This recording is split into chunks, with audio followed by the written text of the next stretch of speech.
Ramesh Pisharody cinema ഫീൽഡിൽ അയാൾ ഒരു നല്ല ആളാണ്, അത് നമുക്ക് എതിരെ അഭിപ്രായമൊന്നുമില്ല.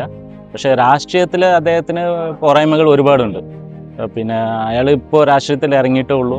പിന്നീട് ഇപ്പോഴുള്ള പാലക്കാടുള്ള 3 സ്ഥാനാർത്ഥികൾ വെച്ച് കമ്പയർ ചെയ്യുമ്പോൾ രാഷ്ട്രീയപരമായിട്ട് ശോഭ ചേച്ചിക്കാണ് മുൻതൂക്കം കൂടുതൽ.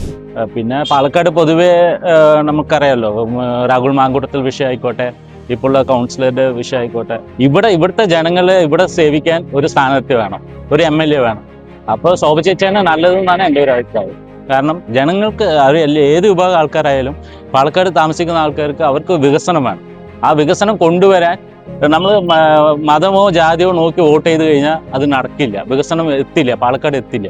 നമ്മൾ രാഷ്ട്രീയപരമായി ചിന്തിച്ച് രാഷ്ട്രീയപരമായി കഴിവുള്ള ഒരാൾ പാലക്കാട് MLA ആയിട്ട് വരണമെന്നാണ്, അത് ശോഭ ചേച്ചി വരണമെന്നാണ് ഞങ്ങളുടെയൊക്കെ താല്പര്യം.